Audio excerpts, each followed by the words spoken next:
Hello, it's time for more mini extravaganza. I hope you're having a great time so far. We've had our opening announcements to kind of set the path and the tone, craziness. It's always craziness around here. We just did our dev and design panel or the roadmap for Marvel Crisis Protocol, which was super exciting. Oh man, Tony, that's Sif and Jane Foster Thor. Oh boy. And now we're going to be painting up ice and diamonds. I know that we showed off Iceman in the roadmap, and it's always a question like, how do you paint ice? And then what's the difference between painting ice and diamond? And I'm going to go through today my approach to both of those because they're going to use almost the exact same colors. There's going to be some tonal variations, but it's the way I apply them that makes it feel more icy cold. You don't actually paint ice like ice in miniatures. You want to tell a story, right? Miniatures are a three-dimensional art that's like not, it's not a clear piece of plastic. So you have to like interpret it, and it's kind of like painting water. You don't want to paint it realistic. You want it to give it that like pop and zazz that makes it stand out on the tabletop. And then the diamond we're going to use is we're going to try to show like a little bit of that clear refraction as well, just in a different way that doesn't feel so cold, but more that crystally clearness to it. So we're going to start with Iceman. The miniature is super dope. We're going to paint some ice. No audio lag this time. That's right. Sometimes you got to shake the cobwebs off, and why not shake the Oh, thank you, Jeremy. Jeremy is on it today, supporting us as we work, and had to get me some water for the day. So where are we at? We're gonna paint some ice. So I did a base coat on this Iceman, obviously, with a light blue. And I want to make sure that the light blue I use is not very desaturated. So it's not like gray blue from Pro Acryl. It's a little desaturated. Mine is, I don't remember exactly which color I used. I think it was the sky blue, and then mixed a little white blue into that to kind of create my midtone.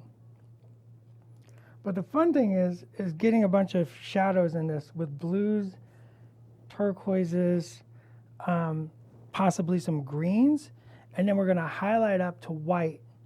And then I think I'm going to try, the studio miniature was painted by Aaron Lovejoy, a name you probably, if you're anywhere familiar with the world of miniature painting, you probably heard that name. He painted up the Iceman for the studio, and he added a little metallic, and I think I'm going to try that. I've never really done that on ice, but I think that that's what I want to try. So you don't have to airbrush this. I did airbrush this. You can see I got it all over the base, which I really, really hate. But I'm going to take a couple different blues. It doesn't really matter what blues. You're making your version of ice. You're making your Iceman.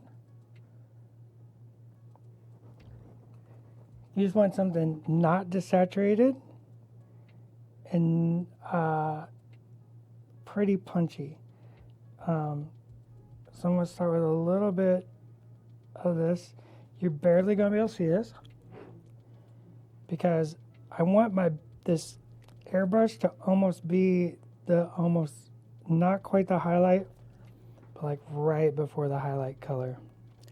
And I'm going to blend today. Today's going to be a blending day. Blending this is called two brush blending. This is a technique that you can practice. It allows for very smooth transitions. Not everybody paints like this. That's okay. There's no wrong way to paint. You paint the way that makes you happy and that you get results. I've taken classes from very, very famous painters, and even though I learned something, I might not use the way they paint technique because it doesn't work the way my brain wants to work. But I like taking the ideas and philosophies and integrating those into my process. And I think that that's an important aspect, right? That's definitely our motto here at AMG with the hobby is we would like to teach you how to paint, not what to paint, right? If I just say 2 drops of blue and 1 drop of green and 30 to 70 ratio, but I don't give you an explanation of why we're doing that or give you an option for another way out, you're not learning much.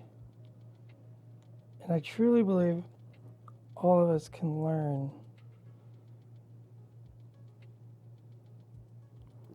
Because that's the fun of being a human, right?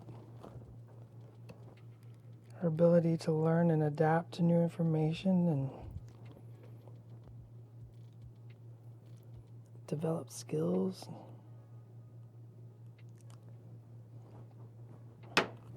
Well, there goes that.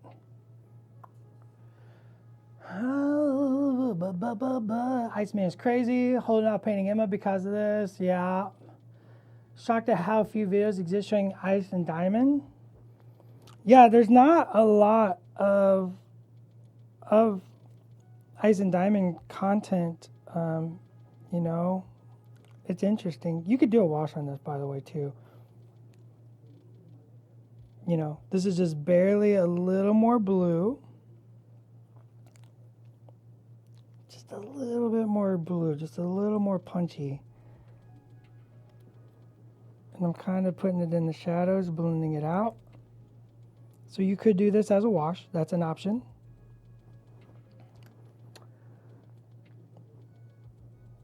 The new menus are insanely beautiful. You guys continue to impress. Oh, thanks.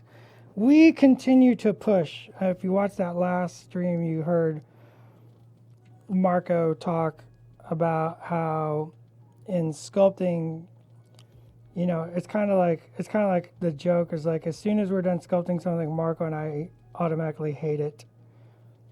You know, during the process, we'll be like, oh man, we really figured some stuff out. Like, holy cow. And then as soon as we're done, we're like, that's, you know, we could have just done better now. Because there's that constant desire to improve and push oneself. Josh does it with the art. Pagani and his team does it with the development. It's like, yeah, okay, you got this idea and you figured out a mechanic. You know, we're just going to wash it a little bit. Why not? We're going to do 2 techniques on the same miniature at the same stage. That might give you a little more confidence. That's what it's about, building confidence. I'm going to be all over the place today. Character card update pack. You know, we haven't finished the week, and you know, you never know what will come. But there's always more to happen. We got 3 days of stuff.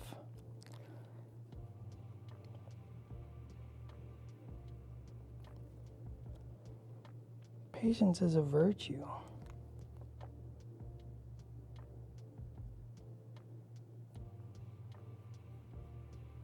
Okay, we're going to do it on the ice slide too. How fast? Should we go fast and try to do the whole miniature?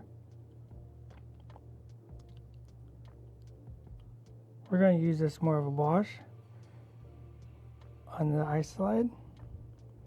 This was a fun miniature design. He went through, you know, we talk about in our streams, if you're not watching our streams, you know, I think you're missing out. You know, you might not think you're missing out, and that's okay, but I think you're missing out.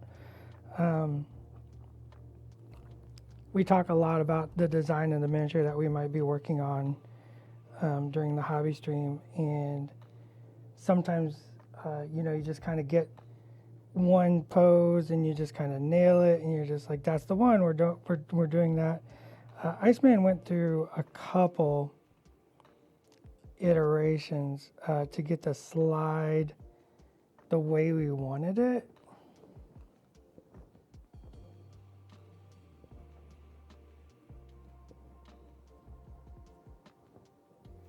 Any character can be made a pure diamond if you paint it that way.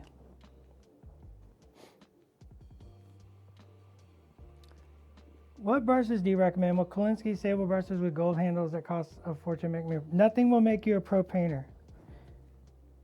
No brush will make you a pro painter. Time, dedication, the openness to criticism and learning will make you a pro painter. And the one thing I always tell people when they say, how do you become a pro painter? The very first step is become a good miniature hobbyist. You got to learn how to build the miniature to a spectacularly high level before you can become a pro painter. That's the literal first step. So become a good hobbyist. And then the brush doesn't matter. I use Kolinsky's because I like the bounce and the feel of them. Other pro painters out there use literal generic like dollar store brushes, and that's just what they use, and they have no problems with that because it's just the way they paint and the way the brush feels in their hand. You know, it's kind of like, you know, Tony Iommi missed a finger, and he made a little plastic thing, and then he couldn't play guitar right, so he had to like change the way he played guitar, and then that made him a unique guitarist, right? You find the tool that works for you. All right, now I want to go a little darker.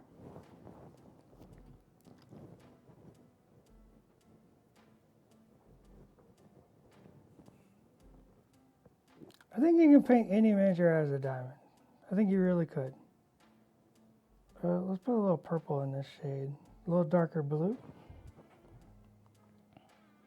So Dallas, I guess that's one thing I wanted to ask. If you can turn any miniature into painted like diamond, then what are some of the characteristics that you're trying to get, or sorry, for ice or diamond, some of the characteristics that you're trying to get those effects beyond just color grading?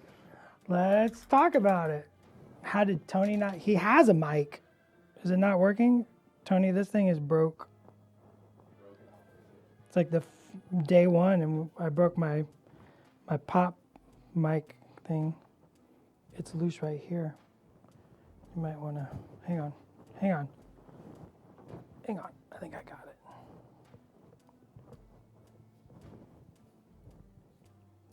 No, I don't. Oh, I'm gonna break a miniature.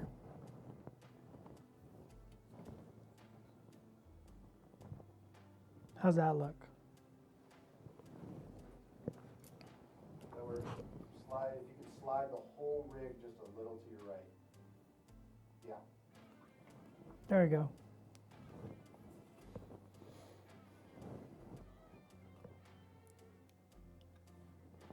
Yeah, quality brush can make things easier, but it doesn't replace practice at all.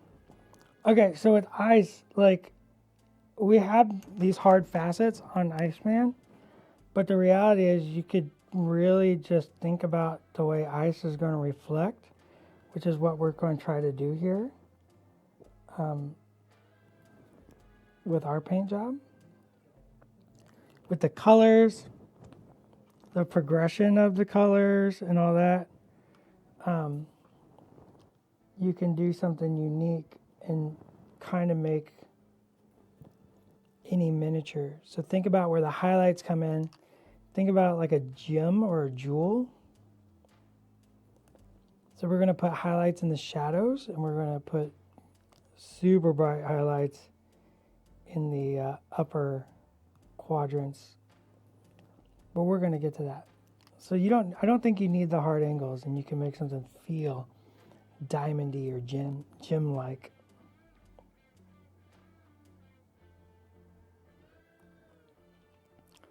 We're just darkening down with a little blue. A little deeper blue.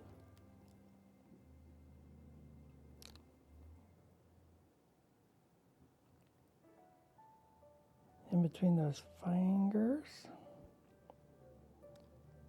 Really get it in between the hair.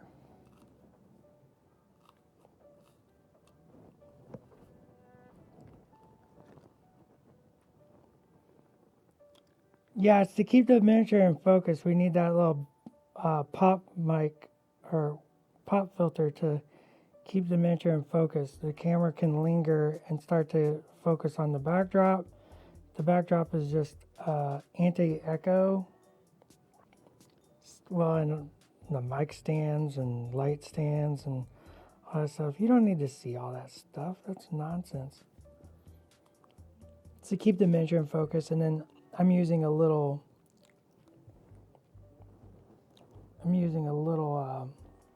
gimbal to make sure I stay on the in frame, because you don't want me out of frame. I will move out of frame, not on purpose, mind you, but just because like the natural way of painting, I'm kind of moving all over the place. So this little gimbal keeps me in check. So I'm using that brush to kind of push the paint into the shadow. I want this darker blue in the shadow. And then I want to leave a little bit of that light blue showing. I think one more shadow after this will be the right amount. Because I don't want it super dark. That's the other thing. I see a lot of ice that like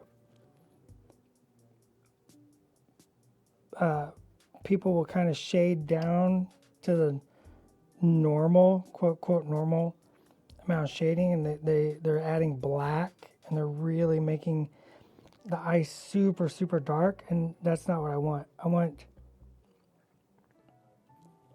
some tonal variety, but I don't want it to get down to black. I want to create contrast with all the different blues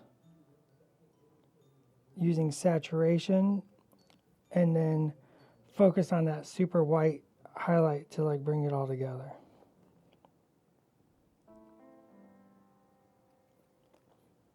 Think about where my shadow is going to be.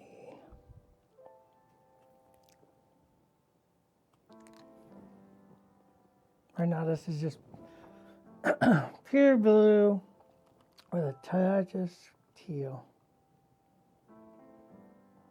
Yeah, I'll just walk off. I'll just wander. Tony knows. Just holding the miniature and just walking around the office.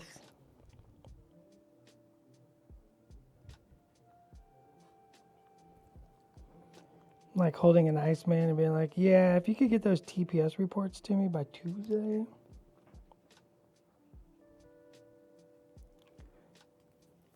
Super blue on the calf. So when you put varnish on this, do you prefer matte, satin, or more nuanced like gloss and matte? I don't like gloss and matte because it doesn't matter what I do. It looks like candy coat. And I don't like that. It makes the miniature feel fake and unrealistic to me. I'm more of a matte person, especially when I'm painting something with a lot of metallics. I love to paint my metallics super high, bright, and then use a matte finish to dull down the metallics. If you watched, I've done true metallic metals in the past on streams.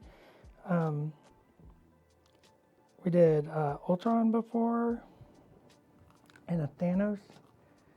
And then, so I use like that matte to my advantage. I matte varnish, and then I come back and I just highlight the metal one more time, and it just kicks it up to the nth degree. Let's use a little bit of this wash glaze medium. Make a large batch of this. This is just like a medium, like just normal blue color with a touch of teal. I like a little touch of teal. Wash medium. actually prefer if the blends aren't super good, because ice, you can kind of let the bad blends work in favor of the transitions and sort of create an exaggerated facet.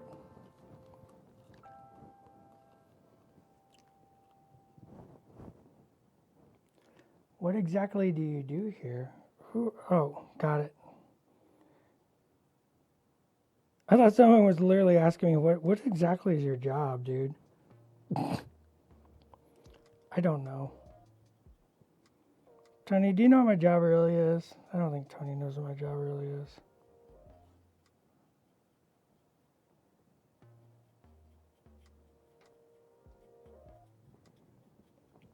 We're gonna let this come around. Now I'm real close to adding my purple,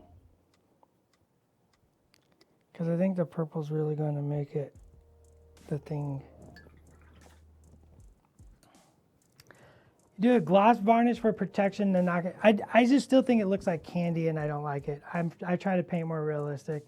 I understand protection, but also I'm a little old school, and I'm a little old school, and I was taught a long time ago, like, part of owning a miniature collection is going back and like fixing things.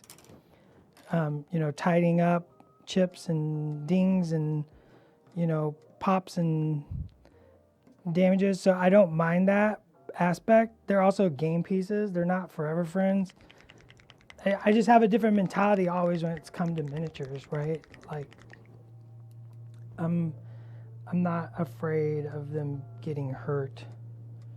I just accept that they're a little physical object that is going to get bounced around the table. And all right, I'm going to use a dark blue and a touch of purple. Woo! That's a nice color. I want a little bit of that teal in there to tie it back together. Is that the right color? Is that what I want? I think that's what I want right there. See a difference there? So yeah, just beat the devil out of it. We're going to put just a little purple. So a little bit of purple kind of, and this isn't super dark, but that little purple kind of creates that, like, just a new color variance in there, right? Just something different. I'm not going to do it everywhere. I'm going to pick one side. Let's pick the side I started on, because I can't pick the other side, obviously. We're going to use this as like a way to create a hard, like, the light is coming from the backside of Iceman. This is where the hard shadow lies. So we're going to use this purple to create this sort of forced shadow.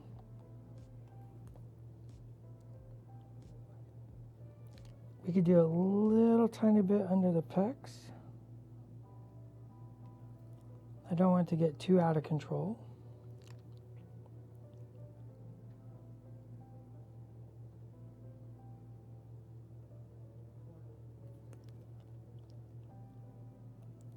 And this underside of this thigh. Now I'm not going to apply this everywhere. I just want this in like a very directional state. The light's coming this way, and I want to push. Now light's going to come here on that thigh, so I don't want it there. But this leg is really catching shadow. And now I'm kind of creating a line between here and there, which is nice composition. Tiniest little bit right there, just a little bit. I'm making decisions, like I'm just making choices here.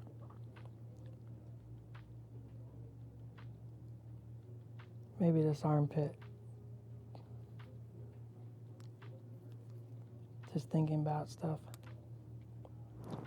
But I want to overthink.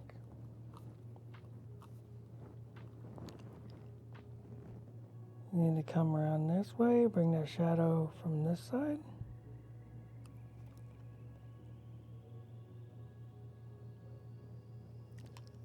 now I want to start working those facets. Maybe right there, just a little touch.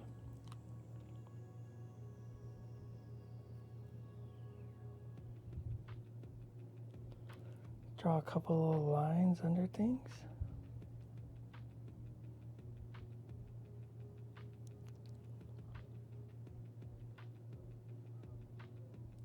You know, this side, not this side, because the light's coming here, so it's not going to catch on the other side.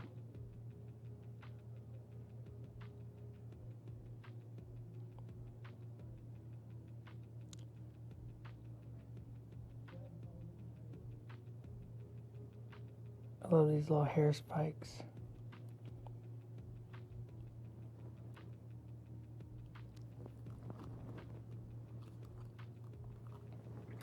Okay, let's go with something a little more on the green side. So I'm going to go with like this teal here. Let's desaturate it just a touch with a little blue-gray. We're going to go the opposite side of where that purple went.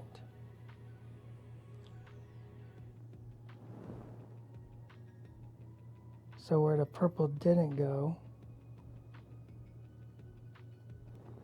we're going to use this as our shadow color.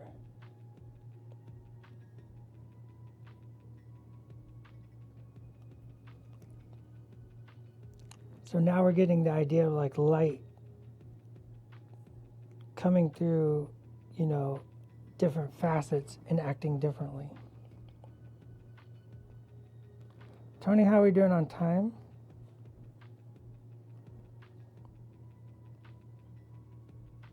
About a half an hour in. Half an hour in, out of an hour and a half stream? Yep, so we got about an hour left. Okay. Fire is something that sort of gets painted a lot. So there's a lot of information about fire. Fun thing is, most of the time when we paint fire miniature, we actually paint it incorrectly. If you look at the way miniature painters paint fire, it's the opposite of what fire does. You see a lot of the yellow farther away from the base of the flame kind of stuff, and that's not what fire does. So it's always interesting, but it looks cool. And a lot of times in miniature, it's definitely a philosophy I feel is important, is we need to paint what looks cool, not what is correct sometimes. I said sometimes. So, you know, you don't have to, well, but in this case, yeah, I get it. That's why I said sometimes. And some painters are going to never paint incorrect. That's okay. This is my own personal philosophy and how we approach miniatures. And like I said, everybody's different. I'm trying to teach y'all how to paint, not what to paint. I do like this like little desaturated gray here, just kind of creating like new visual interest across the miniature. Hottest flame is blue, rarely gets painted, that's true. Also, it's just usually backwards because it looks cooler and it's a lot easier to paint. I try doing my Marvel Crisis Protocol explosions correctly. Sometimes I forget and I do it the wrong way. But that's okay. Yeah, I really like this desaturated blue. Just adding a little bit something there. Okay, I think I'm going to start highlighting. Mainly to kind of see where I'm at. So I'm going to come back in with a very, very light blue. Sky blue, sky blue.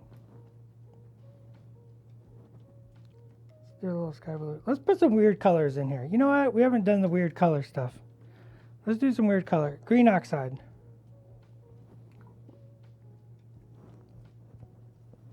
I got a little pink. Take our blue. It doesn't matter. We're just going to mix it all up. Let's put a little kiss of green in here.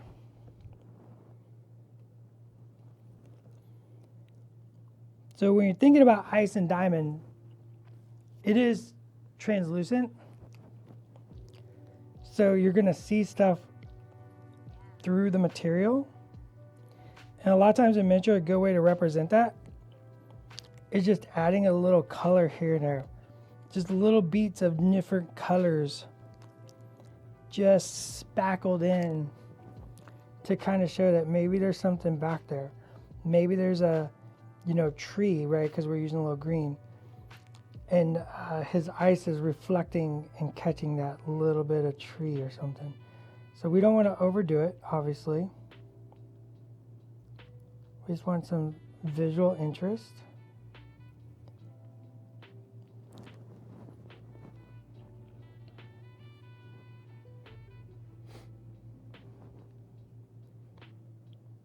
It doesn't have to be overwrought.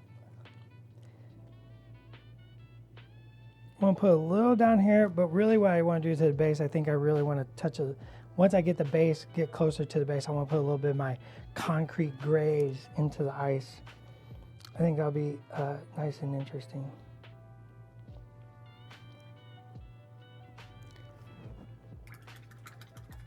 Today's main extravaganza kickoff. Where you been? Would you also have diamond display as different from mine? We're going to do diamond. We're going to do the diamond. Take a little bit of one of our teals to kind of pull that pink down just a little bit. Let's put a little bit of pink in the shadows, the deep shadows. On the dark side with that purple. Because when light comes through, right? It's going to light up these facets. It's going to darken these facets. But then light still has to escape. So we're going to use our pink dots as like our escape points. Dallas, the burning question, I'm sure some people are asking themselves, why pink? Why not? It doesn't matter what color it is. I like weird colors. It doesn't have to be pink. It can be white. It can be light blue. It can be sort of any color you want. I personally just think that adding a little pink next to that purple is interesting. All it needs to be is a light color. And I think it just adds like some nice visual interest. Yeah, why not is a perfectly acceptable reason, especially in art, right, Tony? Like, right. Tony does a lot of art. Tony does a lot of, I would say Tony's like the most practiced artist I ever met. This guy will spend an hour a day drawing hands for 30 days and then like show me the piece of paper with all 30 hands that he drew in a month. And I find that fascinating, and I'm totally envious of his commitment to the craft, whereas I'm way worse at it, I gotta be honest. But sometimes in art, it's just pick a color, right? Just throw a little pink in there. No one's going to notice. There's pieces of art that you can look at and start dissecting, and you're like, when you really, really, really look at what the colors are being used, you're like, heck, why is this portrait? You might go to a museum, right, and see like world famous portraits, and you're like, why is there candy apple green in that face? Right? And that's just an artist making an interesting decision, and it just works. So learning how to harness that and learning how to accept it is always super exciting to me. I took a couple classes a couple years ago, and that was like one of the things I took out of it was just like this fearlessness to just be like, I'm just going to throw a silly color here, and it really doesn't matter because I'm going to figure out how to make it work. So, we got light coming through. We know why there's light coming through. We know that there has to be light. So you can pick some colors based on the philosophy to just make it work. I think the pink works because of the purple, and because I did mix a little blue into the pink so it's not just pure pink. So you're kind of tying it back together, which is always good. This is sky blue.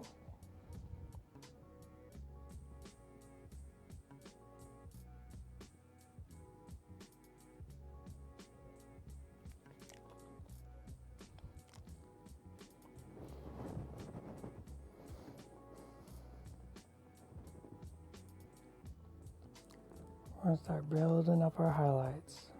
I might have overshadowed his face actually.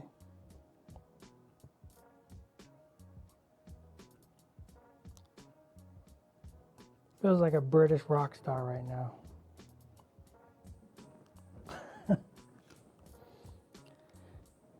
Cheeks that cut like diamonds, right?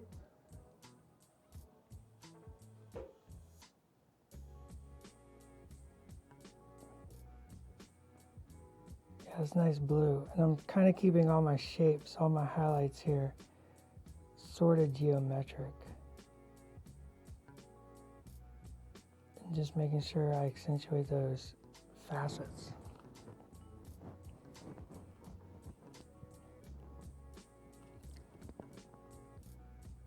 This guy's a little hard to paint on stream, Tony. You can do it, I believe in it. It's the ice slide is like right in my way.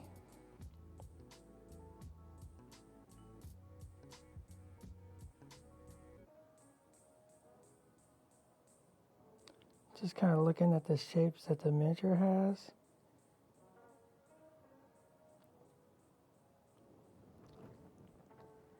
Is he contrasty enough? Not quite. We're gonna go white here in a minute.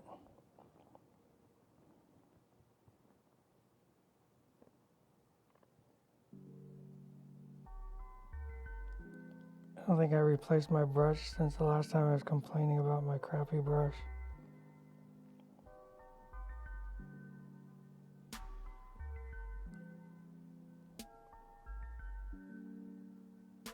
So Dallas, there's different skill levels of painters, but as you're going through trying to get this ice effect, how do you feel about, different ways of doing it in terms of like simple application to kind of simplify those highlights, and then, how is it if you're trying to actually follow or turn the form?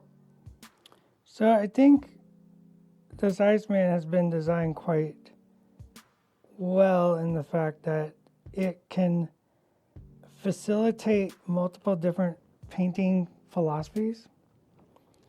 If you wanted to just base coat, wash, highlight this with a dry brush, I think you can get a perfectly acceptable and wonderful looking Iceman out of that by using a light blue, a dark blue wash, and then light blue again highlights.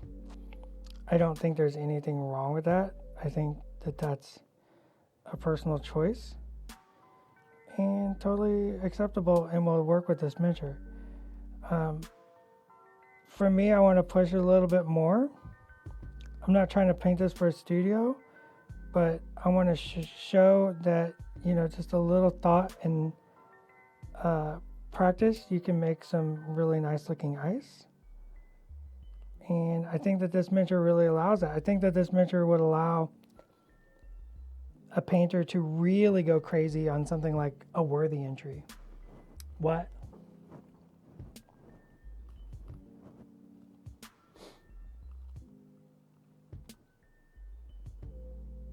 So for me, I'm just thinking about how to have fun with the ice and how to make it fun for anybody who wants to try it. That's all I'm doing today. Thinking about contrast, like these little chunks of ice around his back and head, how to make those stand out with like this limited palette. Okay, we need to move.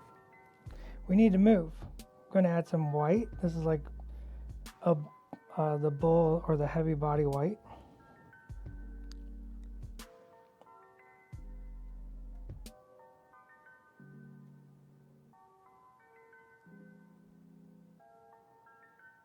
a little too much, I think.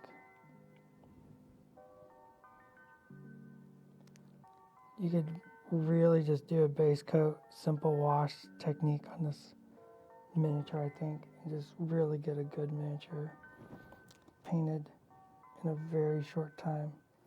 We're doing something a little different today. That's okay. It's a little too blue right now. Iceman's feeling blue.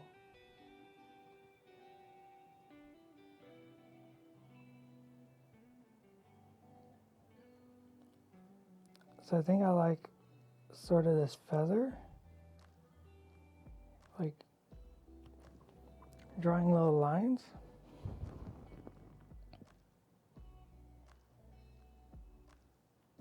So Dallas, we have a question from chat. I don't know if you have enough time to complete the base overall, but there's someone who's asking what your approach to the base is going to be. Are you going to do it like a watery cement? Is it going to be a similar technique as to how you're doing Iceman himself? If you were going to finish it up, how would you do that? Oh, I'm just gonna paint the base like my normal MCP bases. Honestly, it's gonna be concrete, and then I'll put like a little ice, sort of emanating away from the ice slide. You know, if you look at typically how Iceman's drawn, he's not blasting ice everywhere. The ice slides tend to be a little self-contained, so I'm not going to break away from that. I'm gonna let my ice slide be pretty self-contained, and so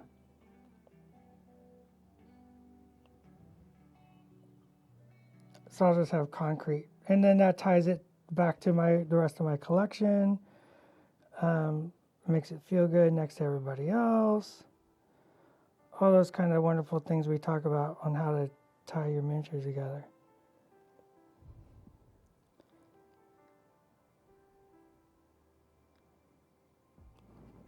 And once again, if you can just throw a little dot of white in those little dark spots. Those are AMG Studio trademarked pings and tings. Pings, tings, stitches, scritches. We do those a lot, don't we? You can see the contrast starting to come in there.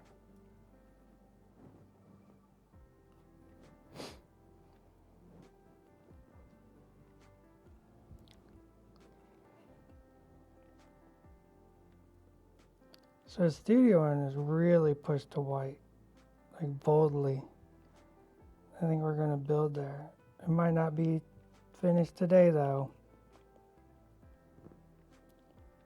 because we're just kind of discussing we're going to discuss two different types of painting here. And on that note, we're right about the halfway point. Okay. So do we have any final questions about ice? We're just going to finish up with these white highlights. We're going to work from the side we chose and keep defining it. The idea here was you have your blues, light coming from one side, breaking out the other side. Okay, if you don't want to watch the painting, that's fine. There's always something to learn. But if that's not what you're into, that's cool.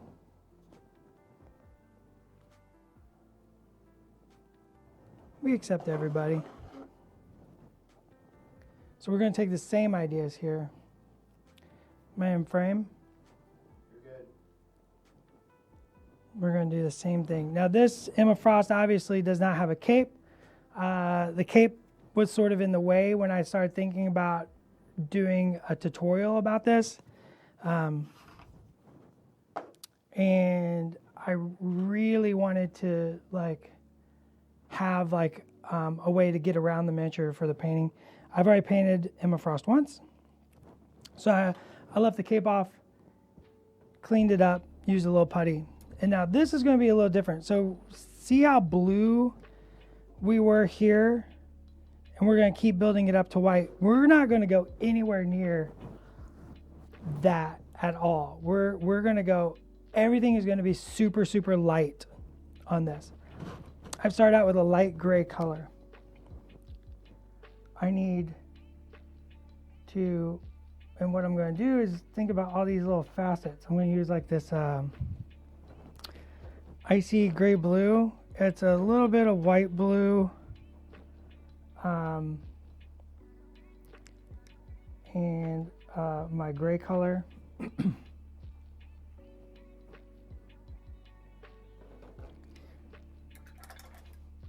Yeah, hobby is 90% of hobby miniatures games. Like, it's in the title, isn't it, Tony? So, yeah, we're gonna be painting stuff. It's the part of the journey, and you know, it's the part that we all share and love. If I just want to play a board game, there's lots of amazing board games I could play. I want to play a hobby miniatures game. I want to paint something, and then I want my friend to be like, "Holy cow, you painted that!" And I'm gonna be like, "Yeah," and I'm gonna be like, "I want to see what you painted." And they're gonna be like, "Well, I painted this." I'm gonna be like, "Holy cow, you painted that!" Well, I gotta challenge you. I'm gonna be like, "Yeah, challenge me. Let's do it." And then we're gonna paint together. It's gonna be dope. All right, I'm gonna put a little touch of turquoise in there.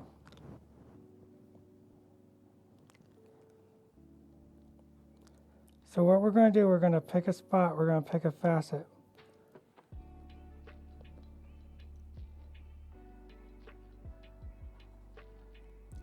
And I'm going to this is a more delicate process. This is my shadow color. Is this touch of turquoise ink, touch of gray, and touch of blue. This is my shadow color.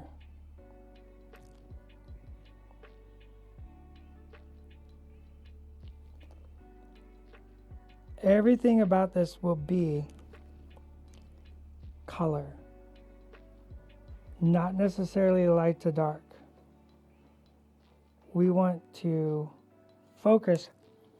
This is what makes Diamond interesting. And whenever I painted Emma Frost for the first time, I really, really, really enjoyed the idea here. I gotta look at mine a couple times, probably. I like reference, but like. So for me, painting Diamond was like Ice was about light coming through one side of the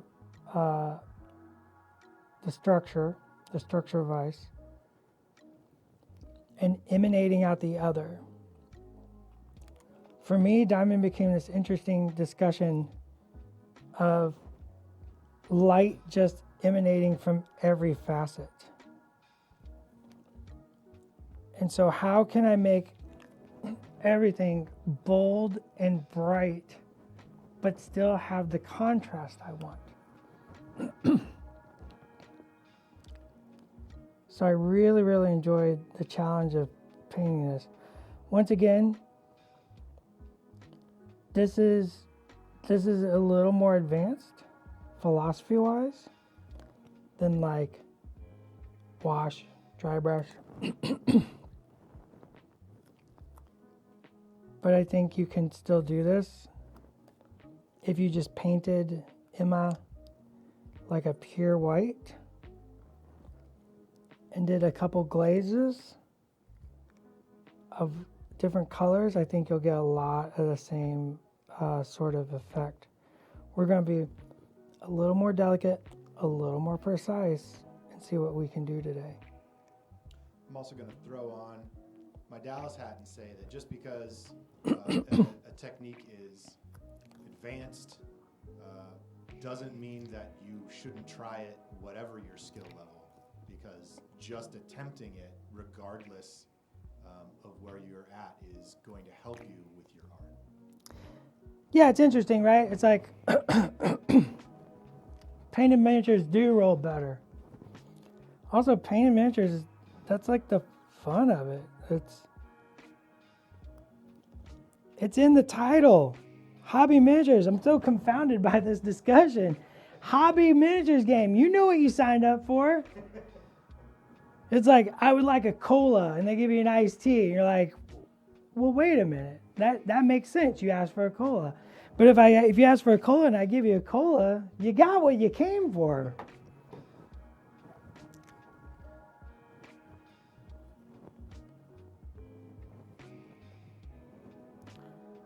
Yeah, a liter cola.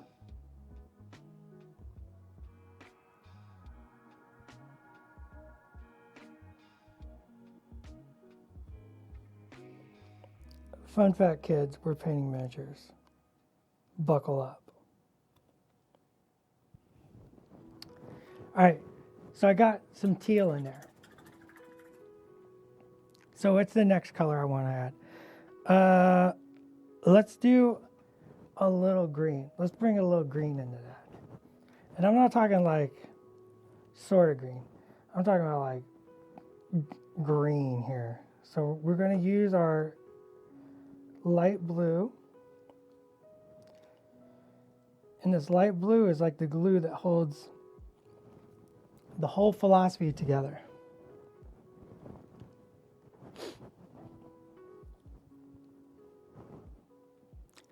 And I'm going to barely use this. I just want a little green. Just little hints of like something green. I'm gonna do the same thing. I'm gonna focus this on this side of her.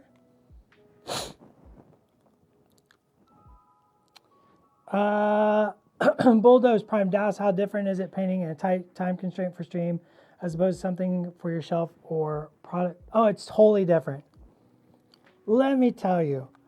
We talk a lot about like the destiny of the miniature here on our streams, and coming up today we're going to have a conversation about the Worthy, which is our painting competition, where we really are going to talk about the destiny of miniature and how you choose the destiny. But that just applies to just my life as well. You as a miniature painter, and you're all miniature painters because obviously you're playing a miniature hobby game, you choose the destiny of the miniature when you get ready to paint it. So you have to ask yourself, what is the destiny of this miniature? Is it for tabletop? We'll put one little bit of green over here. Just the tiniest little bit of green. I don't want a lot of green on this. So you choose the destiny of the miniature, right? You go, this miniature is for the tabletop, or maybe it's for a display. Maybe it's a gift. I've done miniatures painted as gifts before to like dear close friends. Tony,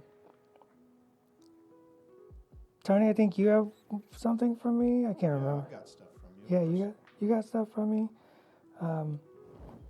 So you kind of choose the destiny of the miniature, and then I paint to that destiny. So when I paint on stream, these are my miniatures typically. Typically on stream, I am painting my miniature that I am going to play in a game against a friend. We forgot our hair. I can verify that Dallas's unfinished or finished miniature rate from minis that were painted unfinished on stream is very high. So he does complete, go back and finish up painting all of that stuff. Yeah, it's very, I think I have like maybe 6 miniatures I've done on stream that I haven't finished. Maybe just as many that's gone to other places outside of what I'm going to play a game with, right? Like if I showed up to Adepticon with an army, you're going to see stuff that I painted on stream. Like that is what I do on stream. So a lot of times, like the stuff I do on stream, I take it home, I finish it, I work on it, I develop a deeper process on it. Let's get a little more turquoise in there.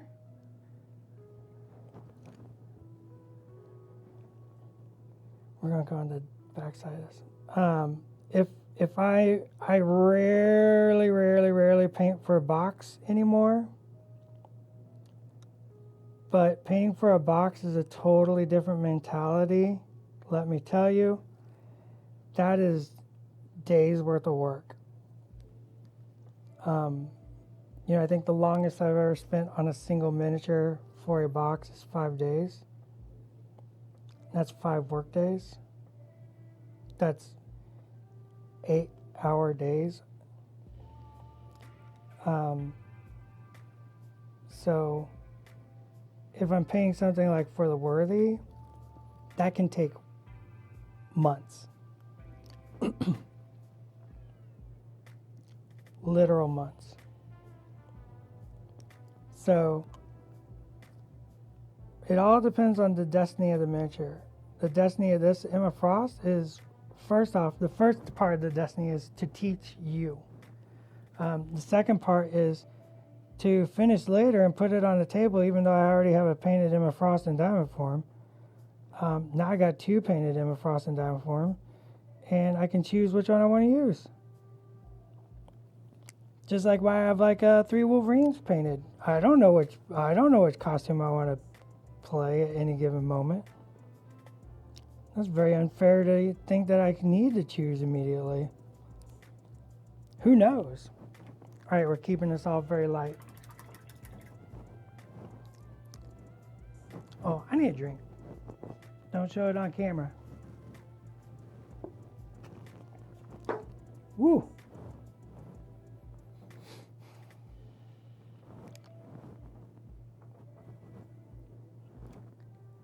Painting on stream, Dallas only paints the side that faces the camera. No, I paint all the way around. Rude. I agree. Get this man another PSL. We're going to get a little pink in here. Once again, I'm using that light blue to tie all my colors together. This is going to bring all my colors into like a homogeneous sort of spectrum. I need more pink than that, though.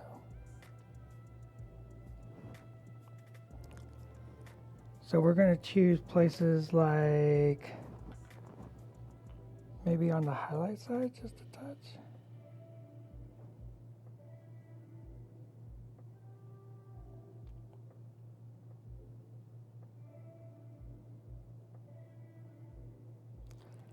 See how that's starting to form? Can you see it, Tony? It's a little, I wish we were a little closer on cam, but we're not able to easily adjust closer right now. It's so delicate. But it looks like diamond. Do you see it?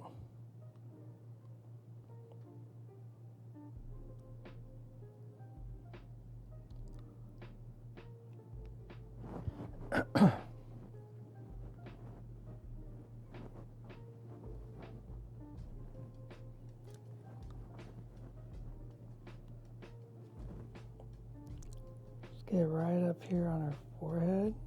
This pink goes against that teal, right? Because you got warm and cold. So you're creating contrast without a lot of light and dark, because that's like the thing we're working against on diamond. We're maintaining a lot of lightness.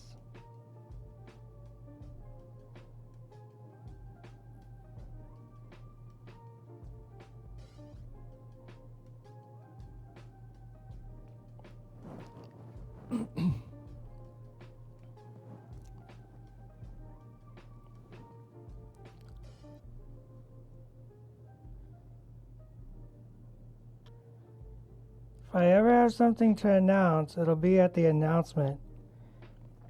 And not before, and not later. Yeah, there's going to be yellows in this. We're not done yet. There will be yellows.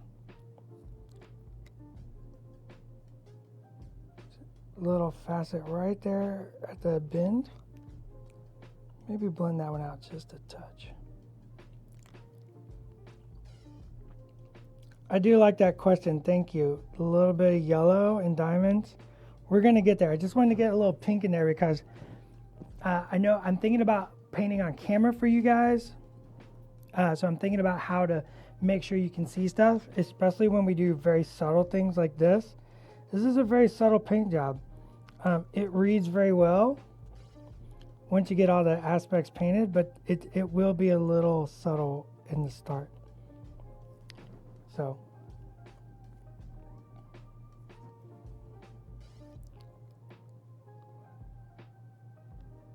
I wanted to think about making sure everybody on stream can see.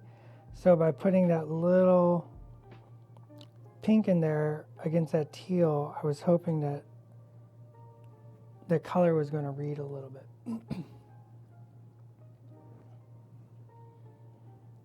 Chris, it's our standard. When you ask a question about when something's coming, we literally cannot answer questions like that. We can only announce stuff when it's time to announce it. It's the rules, always will be the rules, always has been the rules. You know, that's just the nature of the beast.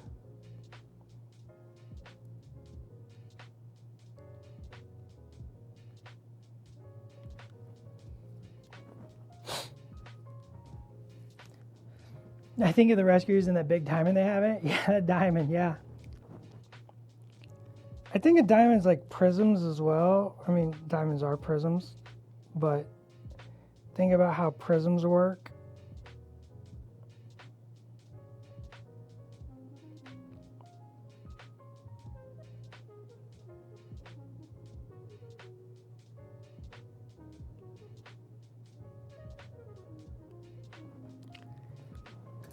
Let's do a little yellow. We got yellow out.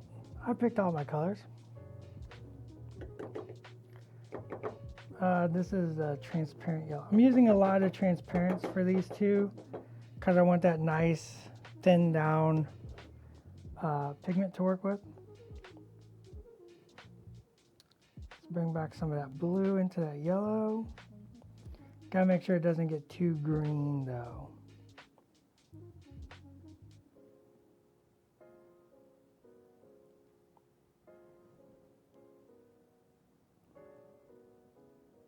You could throw a little orange in there too to kind of counter that.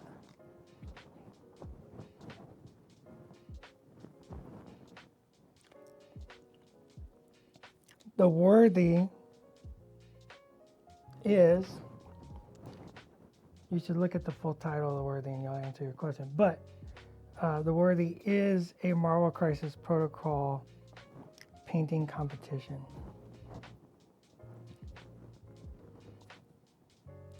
So let's do, we got the pink on that side, like toward the light. We're thinking the light this way. Let's put the yellow on the side without the light. That's our exit color.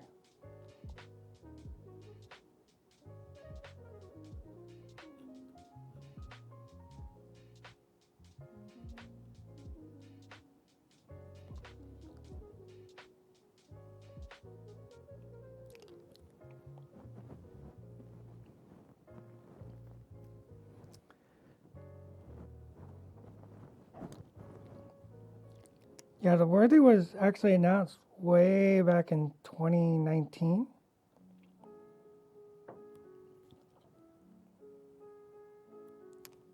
And it's been something we've had in the works for a long time.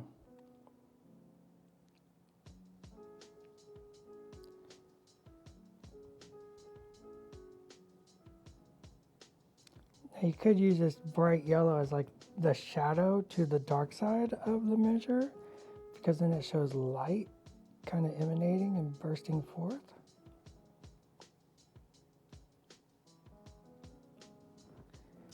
Yeah, see that, Tony? I love it.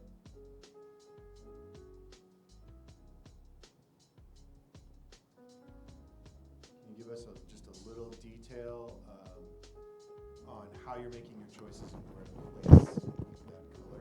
Yeah, I'm thinking about like this is in the deepest shadow, so like it's almost like the shadows are being lit by the light coming out of it, out of the facets.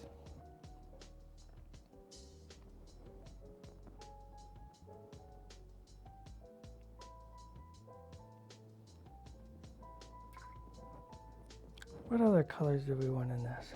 I think we need to go a little darker in the recesses of the eye, so we'll use teal, maybe a touch of dark blue, because I want the eyes to stand out.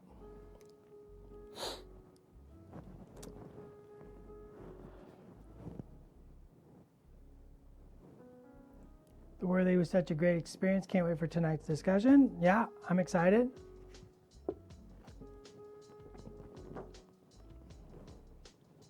Pinks. Steven, what are we saying about pinks?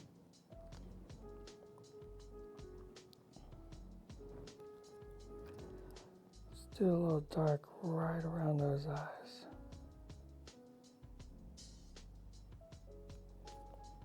Because we do need those eyes to stand out.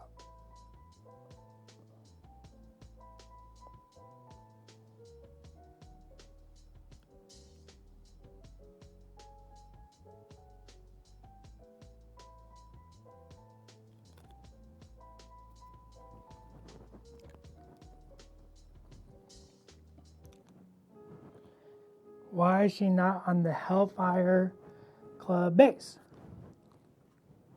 Because I have two now, and I made them different.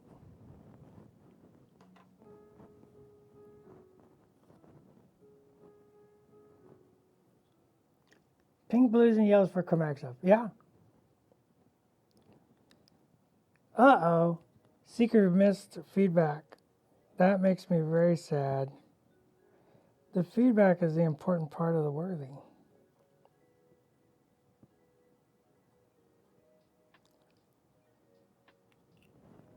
Just a little darker around those eyes.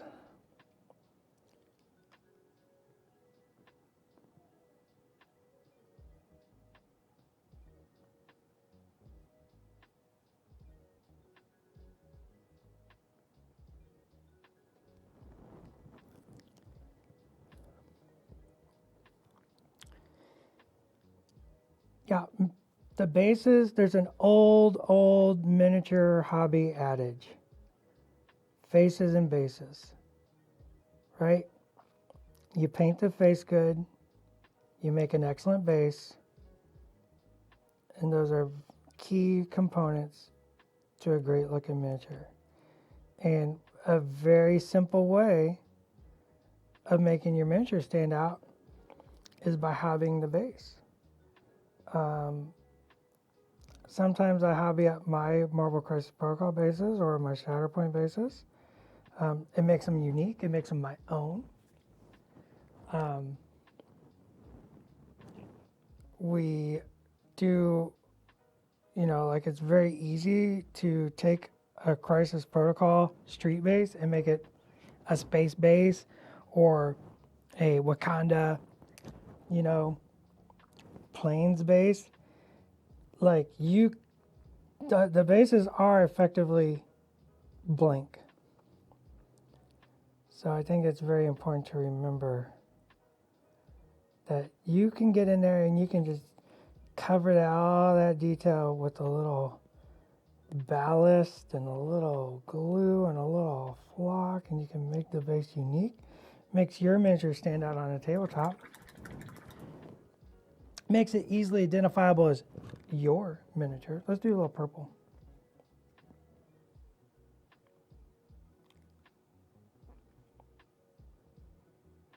A little lavender.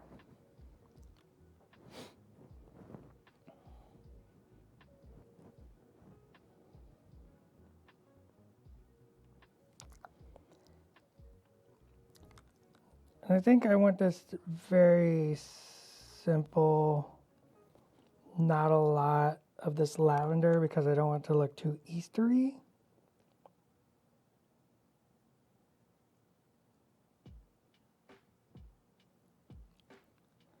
So we're just going to be selective.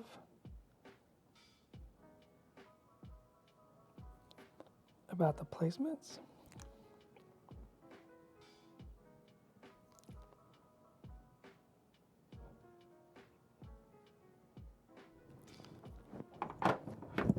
So I would like to point out, just, from my own stereotype of what Diamond would look like. In my head, it always flashes as something blue and white. Yep. If I was going to paint diamond, that's what I would go to. So I just, again, pointing out like how colorful this diamond is. It is not just a blue and white diamond. You're not limited to just those two colors. Yeah, it's all the colors you want. That's why we're using very subtle colors too, is we don't want to get too cacophonous.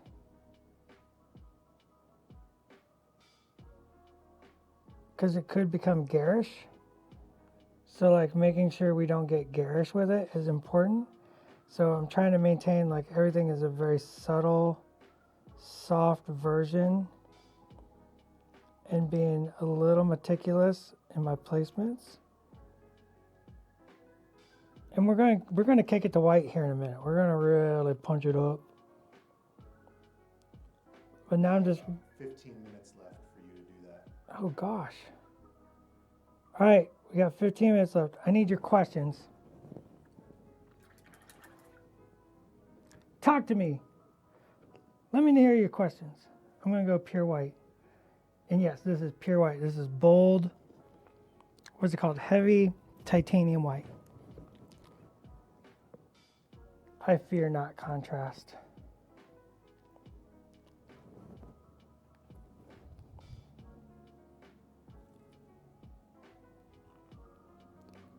And I want to touch it on edges.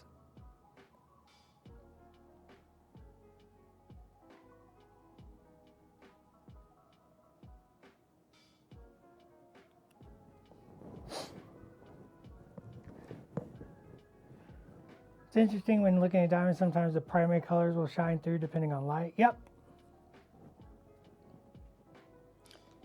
Yeah, it's all about how light works. This is kind of miniatures in general. It's just how does light work? Interesting, light works totally different in miniature than it does on real life. Like just because how small the forms are. Like shadow can't do what shadow normally does. Like on a face, like the nose is so tiny or the brow might be so tiny that you can't actually do, or the light doesn't actually work the way it does in real life, so you don't get the same shadows. It's very interesting.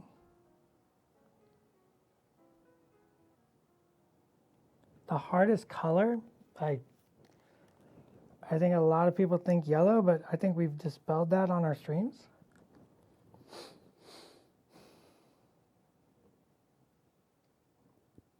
What is the type of donuts? There was all kinds of donuts this morning. It was amazing. I had a jelly-filled donut. I was very excited.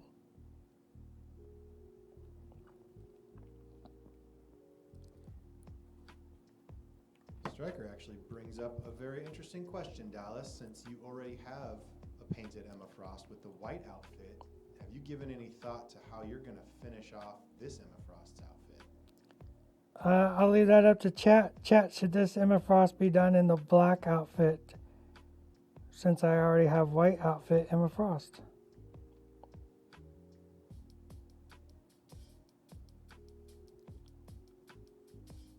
And then and then whatever you choose, you'll probably see this finished up in like 2 weeks.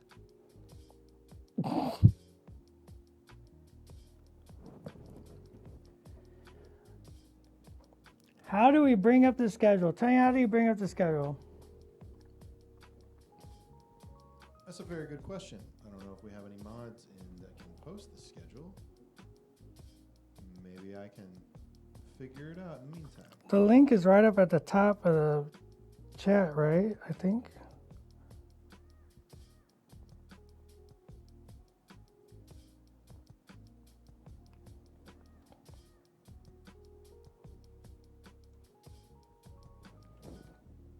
Maybe I'm crazy. There it is.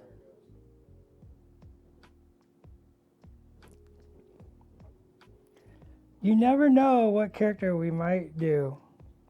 Alex, can you push the whole rig to your left, please? There you go. Would using an airbrush muddy the colors too much to read as diamond?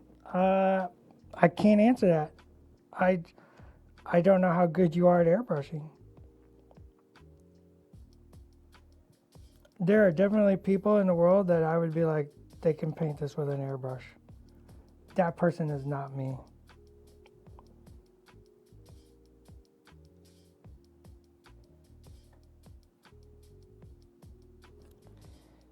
I use an airbrush to base coat and prime. And I exclusively prime with an airbrush.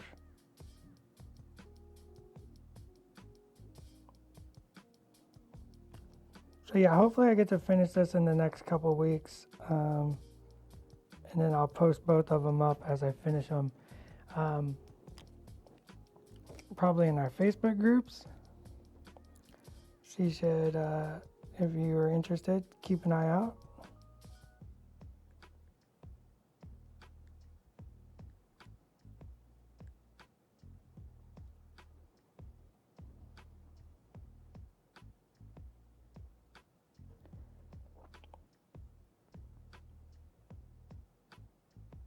You can draw pure white lines across the larger facets.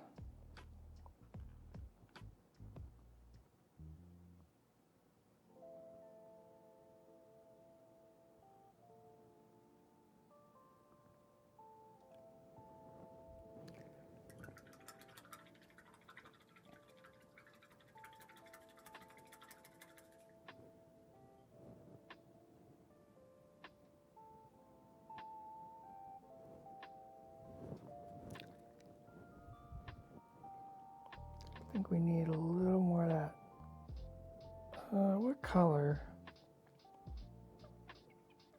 Maybe it's teal?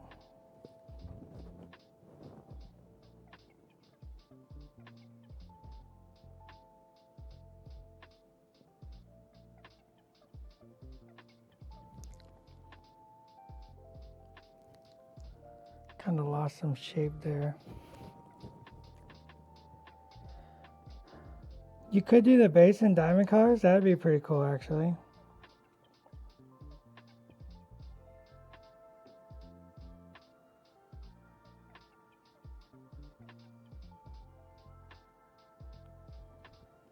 I would love to see that. Let's put a little of that purple down under the cheekbones.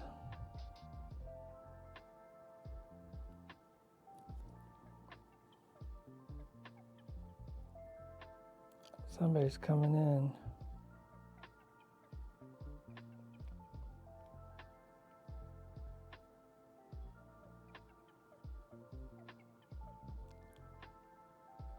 All right, we only got a few minutes left. Does everybody feel more confident? What, we got 10 minutes? What should we do in 10 minutes? Keep working diamond, go back to ice. Stop, answer all the questions. What questions do we have?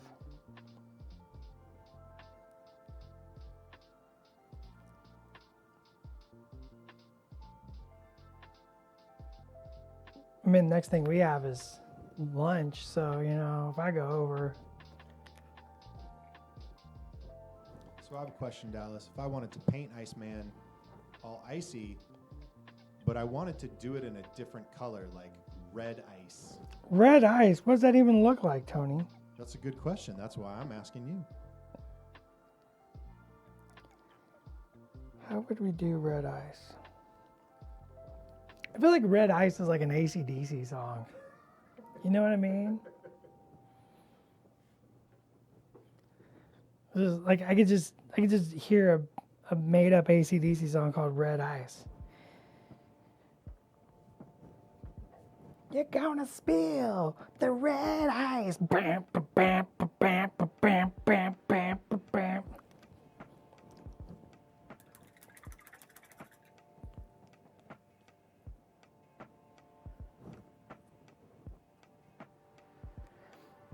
Yeah, airbrush might not be best. Like I have like little geometric doodles inside the shadow lines and stuff. Like we really want to emphasize like the geometric forms And that's what's going to make it feel like ice, is their shape. So, you know, an airbrush does not give you that precision at all. So maybe the airbrush isn't the best idea, but like I can never say, I would never presume what anyone can accomplish with an airbrush, because I'm always like shocked when I see what somebody does with an airbrush. But I'm not an airbrusher.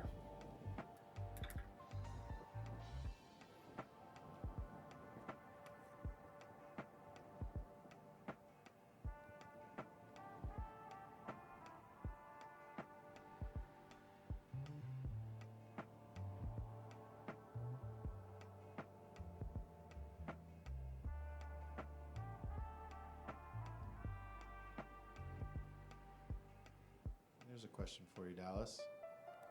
Bulldoze Prime is asking if you've ever painted marble. Do you have any tips or tricks for it? Marble, I love painting marble. There's a fantastic dryer sheet method.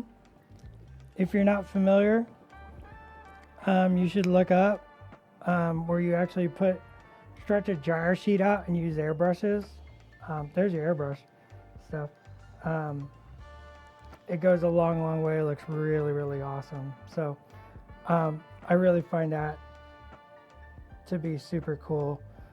You use a lot of light colors, and you just layer lighter colors over darker colors with the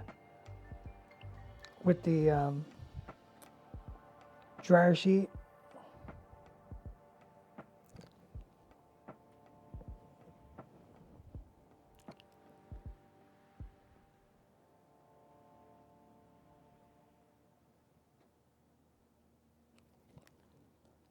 I put a little metallic medium in this white.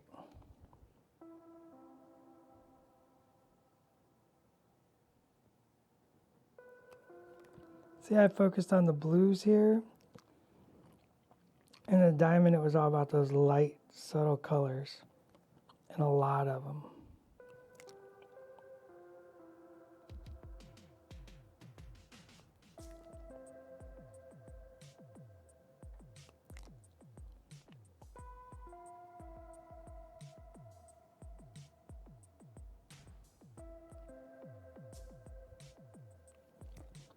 Quite difficult painting on streams. So all this stuff has to go back and I tidy it all up later.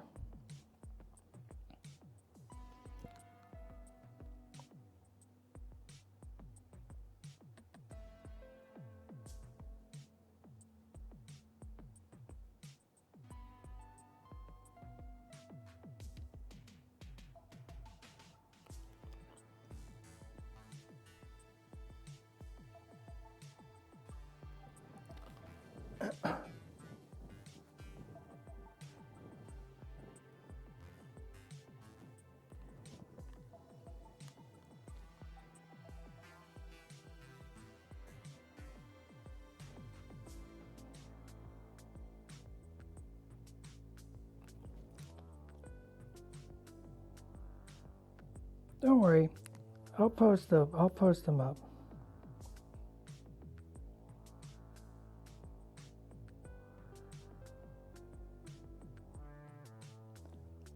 Right now it's the philosophy. You can get in there and you can try, you can practice. That's all it is.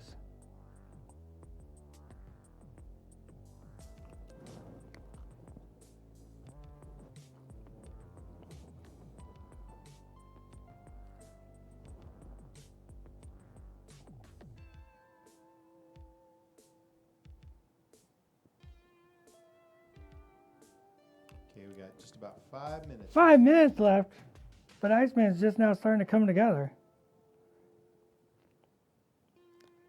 Y'all got 5 minutes. Don't use the dry sheet on electro, that's funny.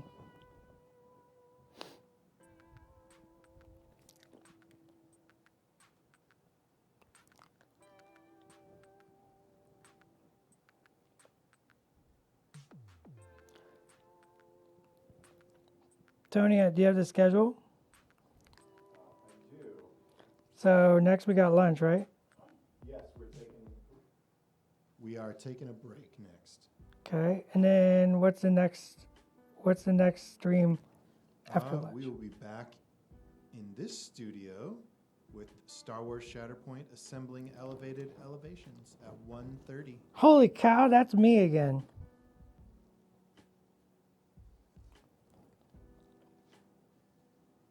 $1:30.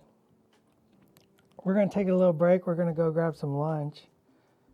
I think I know where we're going. And then we'll be back at 1:30 for more mini extravaganza. That's going to be elevated, what's it called? Elevated elevations. Elevated elevations. That's the same word twice.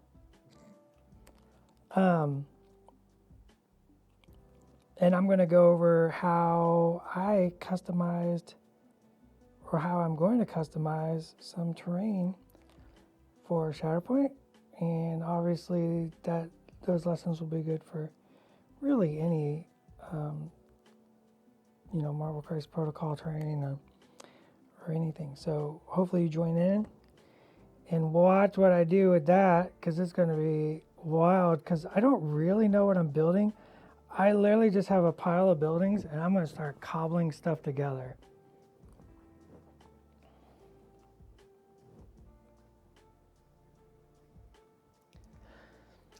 Distinguishing warm and cold colors. Yeah, learning how to distinguish warm and cold colors. Super, super useful as you develop in your hobby journey.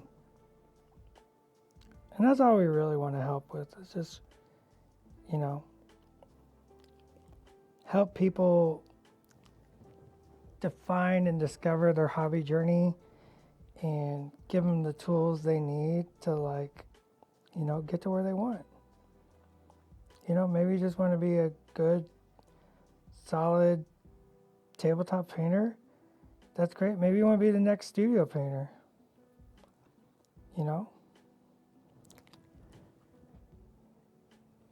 And hopefully we can give you tips and tricks on how to do either of those things.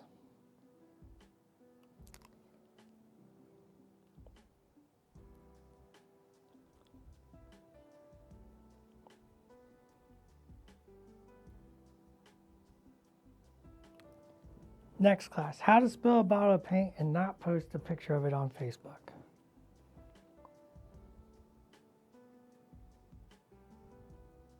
All right, Dallas, we're about out of time. You want to wrap it up and take us out? I'm going to keep painting, but I'll take us out while I do it. How's that? Join us for more mini extravaganza. We're going to take a little break.